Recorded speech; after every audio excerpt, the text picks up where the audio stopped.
Yo, gamers, what's up? It's your boy Goldman12. Blah blah blah, I'm not uploading content. Anyways, I've seen a lot of people talk about this Prydwen tier list, and a lot of people talk about the current state of the game in terms of like meta for certain characters, and these new bosses and how they sort of force you to play around the mechanics.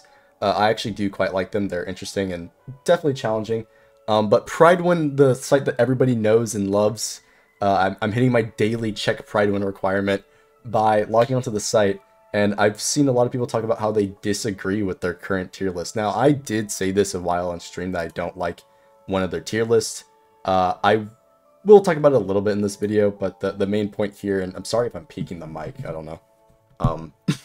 But the main point here is the debate between what they've done here for their most recent changes on their Memory of Chaos tier list, right? So, yeah, they've got a lot of criteria that I do think is pretty valid, but at the same time, it calls into question the placement of some of these units, right? And that's the main thing, and that people have an issue with, like, as you can see here on screen, Kafka being an S+, right? And so I just wanted to take a look at this. I'm going to start with their change log to see what they changed and their reasoning for changing it. So, yeah, I probably should not also do that into the mic. I don't want to peek it. My bad if that hurt your ears. I'm not going to edit this. It's just going to be raw, right? I've got a couple talking points down for this mainly. So yeah, they've moved Gwynife into the amplifier category. Or sorry, from the amplifier category to specialists because her synergy and personal damage. Interesting. I do think amplifier debuff. I do think that's where she should have been in the first place, considering she is a DOT character. But it's very strange to find her below Luca, considering Luca is a single target, right? And I know physical break, like the bleed procs are percent of the enemy's health, so they can be really good against bosses, but I find it hard to place Gwynife in at E6, who's giving a higher damage buff than these characters below here. I mean, maybe it's the build-up time, but assuming you're using her with Kafka, I don't know. That one's kind of weird to me, not gonna lie. I mean, Sampo is brought up by the fact he has good synergy with Black Swan. But like I don't know about that one. Yeah. Anyways, let's continue. Kafka and S+. So they mentioned DOT being the new favorite toy, which I mean they do like to put their list around like the current Memory of Chaos, which I don't necessarily agree with. I think they should try to do it overall, and that's the reason why they revamped their tier list, because they want to do a more overall approach. But then if they take into account like the current buffs specifically, I feel like that's a bit disingenuous for some of these characters. Because like, I don't know, Blade, for example, he doesn't care at all about DOT, right?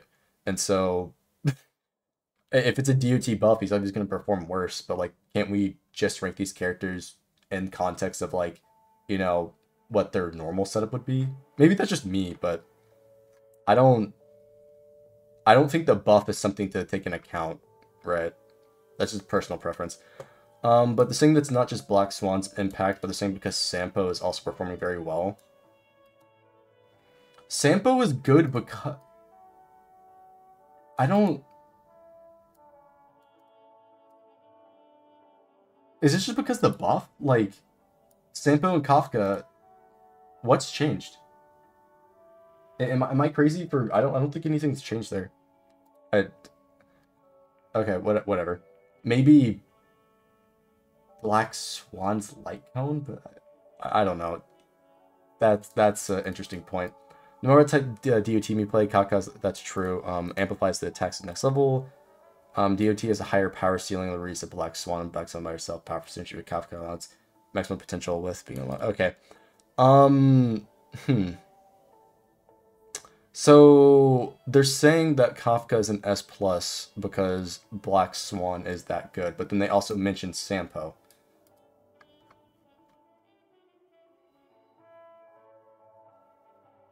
I'm gonna be honest. I don't think I agree with this. Based on the investment criteria, right? I'll have to try to pull it up, right? What affects the rating? Yeah, so they put it right here, what affects the rating, right? I'll zoom in a little bit. But they have this investment criteria as part of the ratings. What about Kafka's team is investment friendly? Like, the amount of... Like, if you're comparing this to Jing Liu, you slap on speed boots and whatever crit you got, and you have a functioning unit. You have to go out of your way for Kafka to make her be really good by giving her a shit ton of speed stats, right? Shit ton of attack, right? You need to get Ho-Ho, otherwise you are losing out on extra, dot procs, right? It's like, she gets to make the same argument for Jing Liu, but she has Ting Yu and can work just fine with that. Kafka, you don't really use that because you want to use multiple DOT characters, and there's, of course, Rune Mei, right? Jing Liu can just use another 4-star, so it's like, if we're comparing these two directly, from my understanding, my experience, you have to invest way more into Kafka. So how does this put her up in the S+ tier if you're suggesting, oh yeah, get 2 or 4 other 5-stars to make this unit be... Like, I don't see it. I really don't see it. And, like, Black Swan is good. Don't get me wrong, right? But you're gonna tell me if Black Swan is S here, that this bumps Kafka up to S+? I don't know about that. Also, flexibility is a weird one. Because what about Kafka is flexible if her optimal playstyle is exclusively dot, which is like 4 characters? And then if you want to do pure fiction, you could do a crit Kafka, but like, this one is, I mean, they say various types of enemies. This is debatable. We'll see when MOC gets updated with the new bosses, but yeah, I don't think she deserves the flexibility points either. Obviously, there's the damage dealer stuff like that. That's whatever. Yeah, I don't know. I can kind of see why they want to put her in S+, but I think it's a tough sell, honestly. Kafka needs Black Swan more than the other way around. Yeah, I mean, I would probably say that, because again, Black Swan can do well with Sampo, considering you get multi-hit, which will stack her up, thing faster. And Kafka needs anybody, right? So, like, I can kind of agree with what you're saying there. It's just a weird placement. But we should continue. Yeah, the next buff is probably a buff for Dan, right? Or whatever character comes out, whatever. So yeah, this is a weird, interesting placement for Kafka in general. Moving on, they dropped Bronya down, saying it was bound to happen one day. The reason behind this is Rune Mei, who is currently the first pick in many teams. See, this I do not agree with. I don't care if somebody is the quote-unquote first pick. I'm looking at this part, what they provide as the function. Rune Mei is the only character that does what she does, right? By providing unique buffs that are powerful in their own right and provide many things, and then also consistent buffing, right? She also got a new set, which does buff up her functionality a lot. You now have multiple sets you can run on her, which, by the way, they don't even show on here. So, Prydwen, get your stuff together. This set came out on Monday. You said this was updated on Monday. Yeah, you said it was updated on Monday. So, like, what? You can update your tier list day 1, but you can't update your relics day 1. Like, come on, bro. That's besides the point. Yeah, so dropping Bronya below Rune Mei, who, again, their reasoning for this, I would assume, is the flexibility. I think that's their main reason. Because the investment levels, it's easier to build Rune Mei, but, like, I don't think that's really much a big deal. And so this must be the flexibility standpoint, where Bronya is less flexible.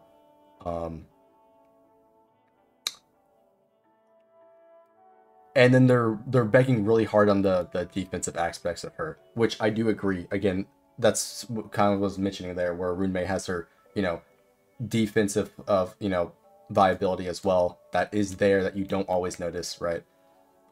So it matters. But again, to what you're saying there in chat, the flexibility point. If flexibility is the reason we're dropping Bronya, why is Ho-Ho down here? Like, all of the top character, I've said this before, but all the top characters want their ultimates right now, and how the game functions. Like, except for Dan, but like at E2 Dan Beyond, you can talk about that. But basically every top character really wants their ultimate, right? I guess Ratio and QQ are the ones that don't, but that's, and I guess Blade, but besides the point. Basically everyone wants their ultimate, and Ho-Ho works on dot teams, which Fushuan doesn't, right? So if we're dropping Bronya for that reason, why is Ho-Ho down here? Right? Again, I can see their justification for it, but I think the impact of Bronya giving double turns is incredibly strong, and that it scales really hard with investment, because if you do hit that peak and your Bronya is giving you double the chance to do damage, would you not be killing the enemies faster to where you don't even have to worry about the defensive aspect of other characters? I'm just saying, like, I understand why. I just don't know if I can fully agree with them pushing it down and then leaving Silverwolf here with these and pushing Pella down for all that. This is what upsets me, pushing Pella down. This like the whole amplifier segment. If it were me personally, I would move Silverwolf down, right? Or, well, I guess we can have her there. I would move Pella up though. I'd move her up. I think Yukong is probably the worst one in terms of functionality, I'll be honest. She just does not work with characters. Hinya and Asta kind of do the same thing. Except Hinya can do a little bit more with, like, speed tech and whatnot. But that's in a hyper carry team. So the flexibility is obviously not there. And when you compare it to other characters' viability. But it's mainly Pella that irks me the wrong way. I don't think Pella should be down here. Having like 60, hell, upwards of 80 damage, or sorry, upwards of 80 defense penetration, turn 1, is insane. No other character does this. So why is she down there? I don't get it. This is the only character that we have that reliably shreds defense, except for obviously now Black Swan, and if you get E1 Runmei. But if you put these two on the same team, you can get turn 1 100% defense shred. And this is only assuming you're using the the right light cone and everything. So why is she down there? I don't get it. I mean, I get she's next, right? So let's just go into this. Pella down, change because of Bronya dropping down.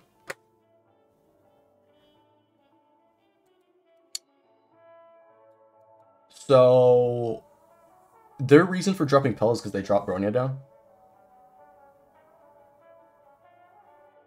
I don't think I agree with that. I think Pella provides way too much in terms of functionality and flexibility. She's literally like the most flexible support apart from Runmei. So like, what the hell? She works on every team. Everyone wants defense down. And she's basically a skill point generator for everybody. And you can get her buffs up very consistently. So why are we moving her down? And the investment level too. She's like the easiest character to build for investment because she doesn't give a fuck about her relics. So why are we moving down? I can't agree with that. It doesn't make any sense. That just makes sense. Okay, so that's the rest for their main tier list. So to take a look at this, a brief overview. On the right here, we have the sustains. March, I'd say, is the worst sustain. I would honestly pick Natasha over her, but putting them here, totally fine. I agree with that. B rank, they have Japard and Bailu. I think this is, well, that's a pretty big gap between these two. I will say, Lynx does have more functionality with Blade and Clara. So I can kind of validate putting Lynx above Natasha by, multiple ranks. But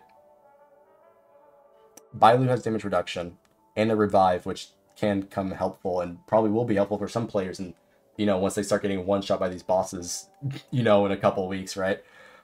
And then Japard, I think this is pretty fair. There's an investment level to it and an RNG level to it because he wants to be hit for his stuff. So I guess that's kind of fair. And then we get Luocha, Ho-Ho, and Tingyun. Or not Tingyun, sorry. Fushuan. This one, here's the thing. Previously, I would have said they're all in the same rank. But with the argument I said earlier, in terms of flexibility and investment, I'm going to put Ho-Ho above the other two, right? Even if we're being realistic here, Luocha has the better healing output than, these characters, right? You're prone to one-shots. Fushuan is the ultimate tank, and the only thing that matters for her is if it's AoE content or if you are going on for a very long fight. Otherwise, no issues there. Ho-Ho, you are not prone to one-shots with herself, but she cannot keep your HP up all the way unless you, of course, get your light cone and all this stuff. But she can still heal you enough to complete all content, plus her offensive capabilities. So if she works on every team and Fushuan doesn't, why is Fushuan above her if we know Fushuan has a similar downside to Ho-Ho, right? You gain offense for defense. It's the same thing here with Fushuan, right? Or it's the other way around. You gain defense for trading offense, right? So like, why is she below? This I can't agree with.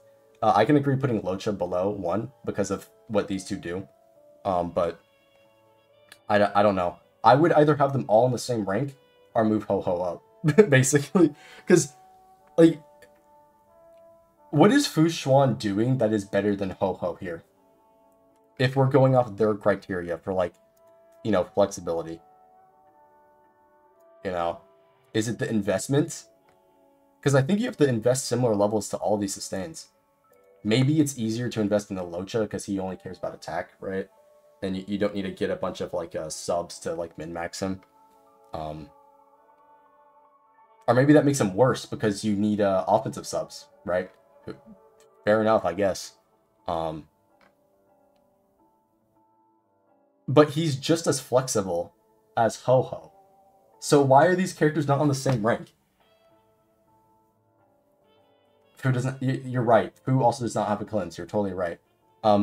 Again, he's just as flexible as Ho-Ho, right? So, again, like, I don't understand... Yeah, there's also, there's also the SP thing. You have an SP battery of Luocha. You've got Ho-Ho, who's, like, neutral, or, like, positive. And you have Fushuan, who's, again, the same thing. So, these characters should just be all on the same level. Or move Ho-Ho up, if anything. I don't know. That one's weird to me. But I gotta move on. We gotta keep this going. We've already gone over the amplifiers, so we'll move on to the next one, the Specialist. Specialist. Mika sucks. We know this. His ultimate multiplier is kind of high, though. So if you want to main DPS him, go ahead. But it's RNG hits. That's up to you. I actually think the MC should be higher. Granted, the break build is not so much important in MSC as much. But I do think MC should be higher because you have that pseudo defensive utility. But that being said, I've already talked about Gwen Ifin should be higher. I don't see why she's below when she's doing the same thing as the other characters. Sampo, honestly, let's just move, like, Luca down. Move Luca down, and that's totally fine. Shuei at A is fine. Sampo does have more usability with the 2 dot characters than these two, I would say, probably. So, yeah, I don't know. The Luca placement versus Gwen Ifin placement is just weird to me. That one just doesn't make any sense. And then Welt's like Welt. Yeah, again, we already talked about Kafka. And then for the DPS tree, Arlen sucks because he's unrunnable, right? Having your 10% HP be your max damage is just not it. I think MC could probably be moved up, not gonna lie. I think this is fair for them. Same with these characters. Actually, Herta should be moved down. I'm not gonna lie. Why is Herta on par with Himiko? I don't know. Yeah, this is fine. This is fine here. In terms of S tier, I think in terms of an investment level, Zila should be moved down. Because if we're going to say that Kafka is up here, then why is Zila up here? Because for Zila to be optimal, you got to be running her with insane relics. You got to be... It's the same thing with Jing Wang, why he's an A tier, right? Except he suffers more from this because we don't have consistent buffers for him. But if Zila's going to be here, she requires kills, and she requires skill points, and she requires the high investment. So why are we putting her here if you're going to be running her with, you know, you're going to be sitting here with Bronya, Rune Mei, Fu Xuan, all on the same team to funnel into Zila, spamming, you know, her skill or whatever. And then have Kafka up here who's doing the same thing. I don't... Yeah, there is Mono Quantum. Yeah, Sparkle's about to come out. You do have Mono Quantum. So maybe they're saying that she's there, but it's still not cheap to drive, right? And in terms of, like, performance, I mean, I don't know. Having QQ, I think the bar of power has kind of shifted a little bit with the release of, you know, Rune Mei, but, like, I still think QQ and Zila are debatable for this rank. But, you know, it is what it is. And then there's obviously Dr. Ratio and Dan. Dr. Ratio is... He's really good for a free... Nah, I'm kidding. Dr. Ratio is actually surprisingly strong. Putting him on the same rank in Dan is definitely on the investment side, I would say, in quote-unquote flexibility. Ratio does perform very well, but this is probably heavily considering the MOC buff. The one that applies 20 debuffs to them and you get guaranteed follow-ups with them. So considering he outputs the most consistent damage, exactly, that's where I'm going with this. I think that's why he's up here. But kind of like Zila, if we're talking about investment, if we're talking about flexibility, and if we're considering the buff, why are these characters here next to Dan? And I get it, Dan's a high cost to drive, but like if we're, I don't see, like, I can see the difference between these characters here, right, in A rank, in S rank, but Ratio's the one, like, outlier, I would say. I mean, QQ falls off a cliff without her, you know, E6, right? I think Ratio's kind of an outlier here, though. I'm not gonna lie. And then, obviously, Jing Liu, I do agree with this. Mainly considering their criteria. She's the most flexible. Again, the investment's, like, stupid. And then, you know, in terms of damage, and she's also an enabler for, like, you know, other teams like Blade. So, like, that one's totally fair. But some of these are questionable. I heavily disagree with the Pella segment. So Wolf was S because of Ratio.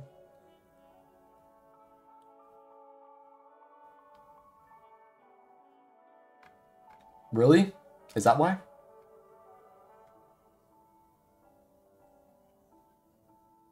I don't have a snapshot of when they moved it, but yeah, I don't know. Has Prydwen lost their minds at this tier list? Not really, but I heavily disagree with some of these picks. Alright, I understand where they're coming from with some of these, but I don't really see a gap with these sustains. I don't see a reason to put Pella down.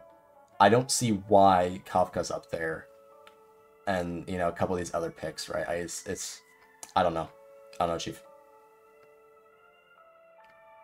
She should have been Specialist? True, I didn't consider moving characters around in terms of roles. Silverwolf as a Specialist. I do think that's valid. Because having Silverwolf build for break and then one-shotting the low-tier enemies on phase 1 is actually something that can work, right? So, yeah. She does provide specialist utility, right? She only shines in Mono Quantum plus Ratio team. Mm-hmm. Yeah. I can definitely see an angle, because here's the thing. I mean, I can see the angle because she's more like a niche use, I would say, probably.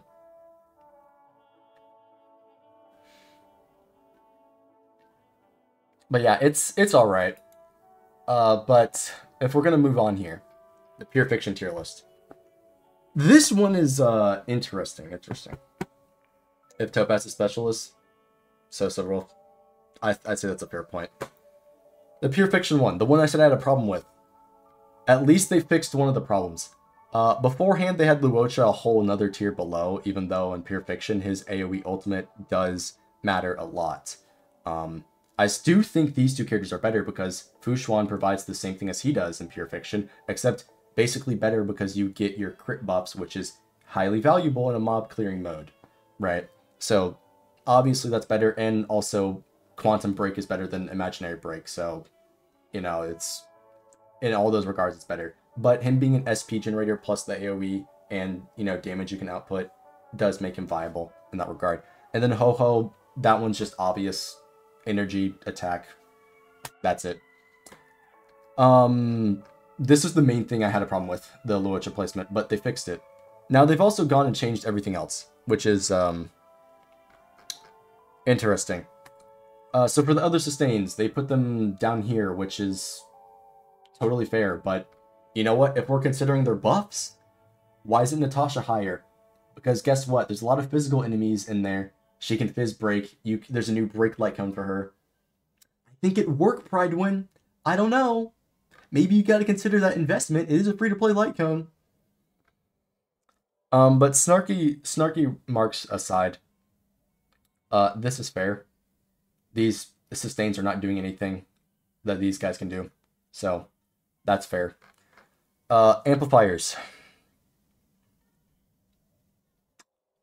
I don't know why Bronya is down here. I do think she is just as good as Runmei in pure fiction. Granted, again, there's a flexibility argument.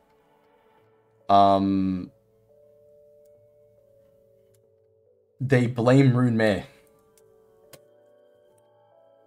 I think this is dot bias. Probably. I think it's probably dot bias.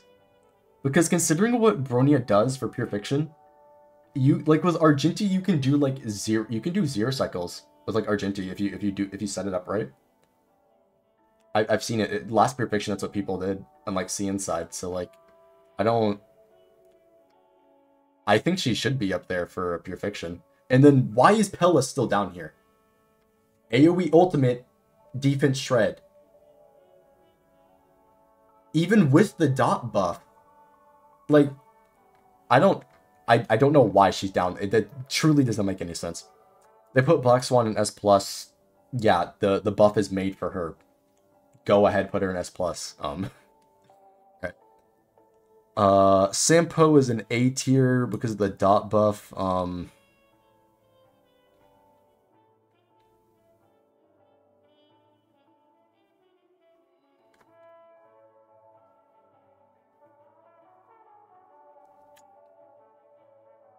Yeah, that's fair. That's fair. Yeah, Black Swan is like made for this mode basically, because you always have, you know, her thing applied, right? They moved Zila down. The previous Pure Fiction buff had a bigger impact on Zila than we had anticipated, but now this buff is neutral. She doesn't perform well anymore. Dude.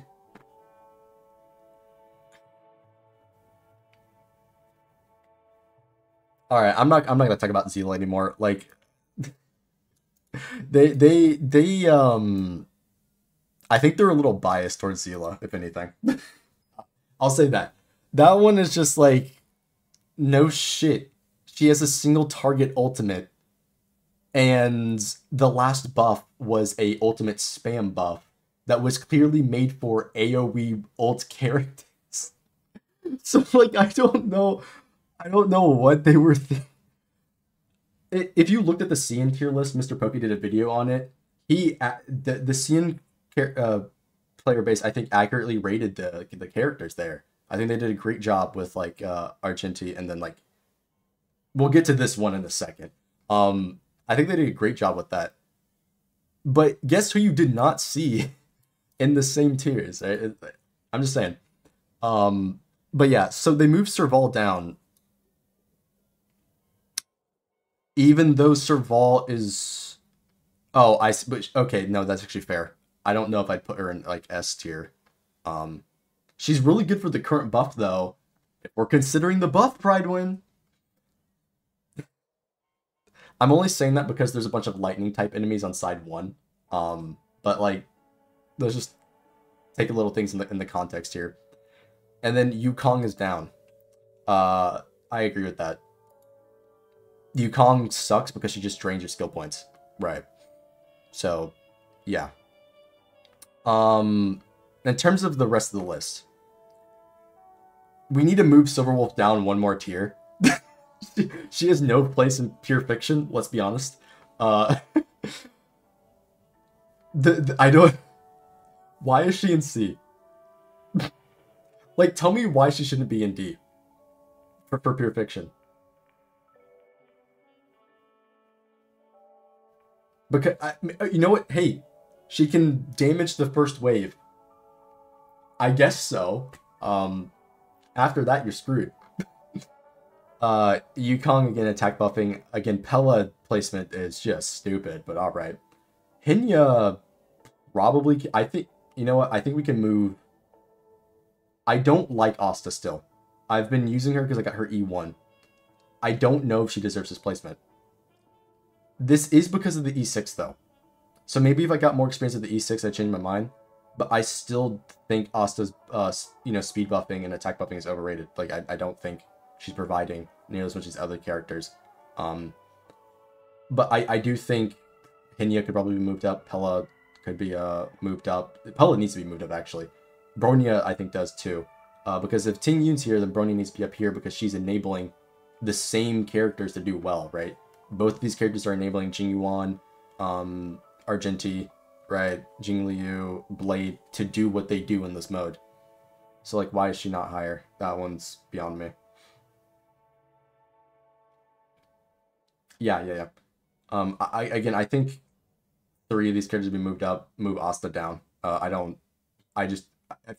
Asta's like too inconsistent for me to agree with like this placement, especially at lower Eidolons. And I know this is E6, but I don't know. So they put Lucas Asheng down here, fair enough. Again, I don't even know why Misha's here. I don't know how they're justifying Misha and C tier at all for pure fiction. Like, what does he do? Why would you even use him? Like, I don't know. Well, Shui and Topaz, this is fair. If there was quantum enemies, they'd move her up. There isn't, but I do think she's okay. But considering the type and then these characters, it makes sense why she's down here, right?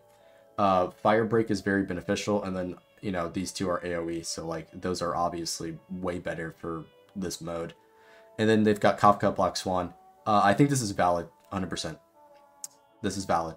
Kafka works this buff, but even without the buff, she's still enabling these guys to kill them, so I think this is pretty valid. And then Black Swan obviously completely demolishes mode. Now, to round off this video, I've been yapping away for 30 minutes so far. These are single target characters, or they're unrunnable like Arlen, so they're all garbage. Ratio falls off a cliff, obviously.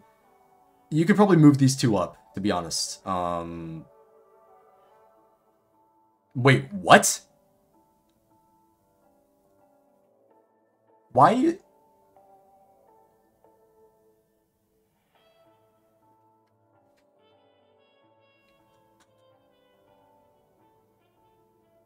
You know what, guys? You're right. Zila is better than Dan Heng and Beverly Lune.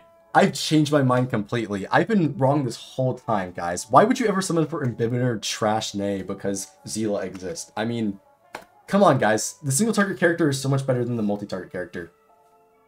Like, come on. We all know this. It's just a fact. I had to go through this whole video to spit out facts about Zila being so amazing. Especially in an AoE mode. It's like you guys don't know what you're talking about. Unbelievable.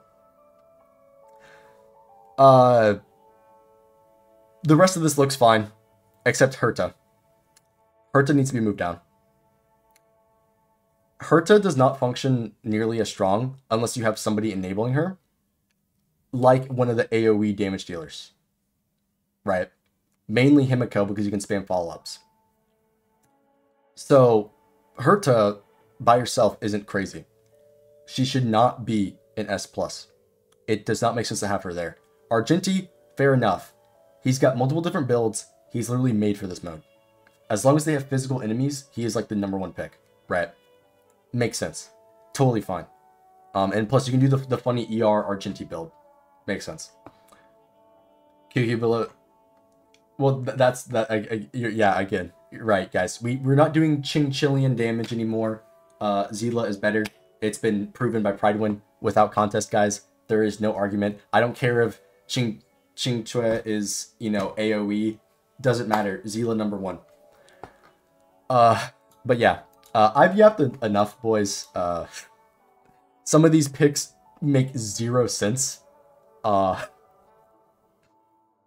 But yeah, I'm gonna leave it down to the comments if anybody else thinks Prydwen is kind of, you know, off the rocker with this one. You know, again, what they're considering is like pretty solid. I do like the direction, but I do not agree with like a bunch of these higher picks that they've done with this, because it just does not make any sense to have like Pella this low and all the, yeah, that's about it. I got nothing else to say. I'm just in shock. Like, what is this? What? Show this to somebody without context. Show this screenshot to somebody without context, and what is the reaction? like I can't be the only one. I'm ending the video here. No more.